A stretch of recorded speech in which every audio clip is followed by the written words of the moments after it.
Setelah sekian lama Apple menggunakan chipset Intel buat semua lini komputernya, sekarang akhirnya mereka bikin chipset sendiri yang dikasih nama Apple M1. Nah, untuk spesifikasinya, chipset ini dibuat dengan fabrikasi 5 nanometer, sama seperti di A14 Bionic yang ada di iPhone 12 series. Chipset Apple M1 punya CPU 8 inti yang kinerjanya bisa 3,5 kali lebih cepat daripada generasi sebelumnya, dan juga GPU 8 inti yang 5 kali lebih cepat. Dan bersamaan dengan peluncuran Apple M1, Apple juga meluncurkan MacBook Air dan juga MacBook Pro terbaru dengan chipset Apple M1 pertama dari Apple. Untuk efisiensi dayanya, chipset Apple M1 ini gokil banget guys. Karena menurut Apple, MacBook Air ini bisa sampai 15 jam penjelajahan web nirkabel dan pemutaran video hingga 18 jam. Ini diklaim Apple sebagai masa pakai baterai paling lama dalam sebuah sejarah MacBook Air. Karena efisiensi dayanya yang lebih oke, MacBook Air punya fitur desain tanpa kipas.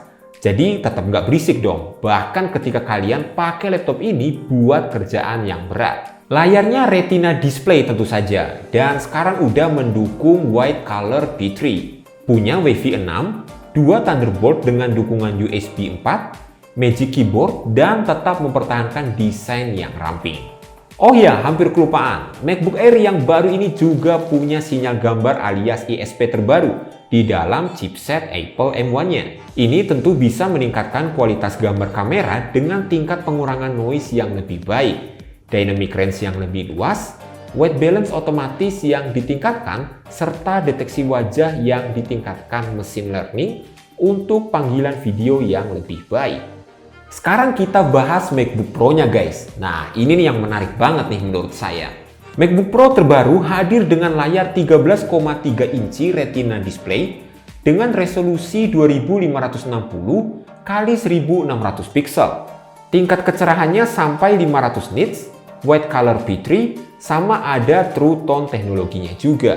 Laptop ini ditenagai chipset Apple M1 yang terdiri dari 8 core CPU, 8 core GPU, dan 16 core Neural Engine. Apple mengatakan bahwa CPU 8 inti yang dipasangkan dengan sistem pendingin aktif lebih cepat hingga 2,8 kali dari generasi sebelumnya, dan GPU 8 inti hingga 5 kali lebih cepat guys. Terus, machine learning-nya 11 kali lebih cepat jika dibandingkan dengan generasi sebelumnya. Sedangkan untuk memori, tersemat RAM 8GB yang dapat dikonfigurasikan hingga 16GB. Sementara memori internalnya 256GB dan juga 512GB yang bisa di-upgrade hingga 2TB.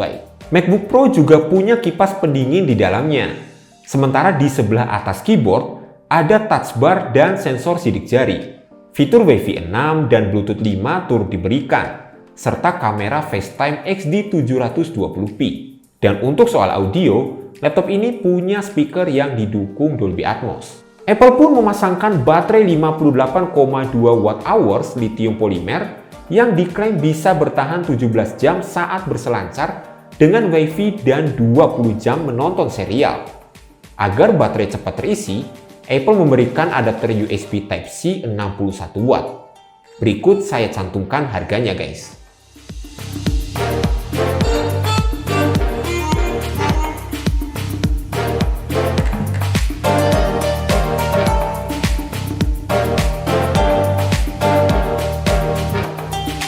Bagaimana menurut pendapat kalian mengenai MacBook Air dan juga MacBook Pro terbaru ini? Apakah kalian berminat jika kelak nanti masuk secara resmi ke Indonesia?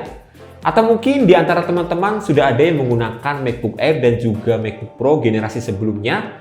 Bisa ceritakan pengalaman kalian di kolom komentar. Dan sekian aja dulu video kita kali ini. Thanks banget buat teman-teman yang udah nonton mulai dari awal hingga selesai. Saya Kevin, kita jumpa lagi di video selanjutnya. Bye-bye.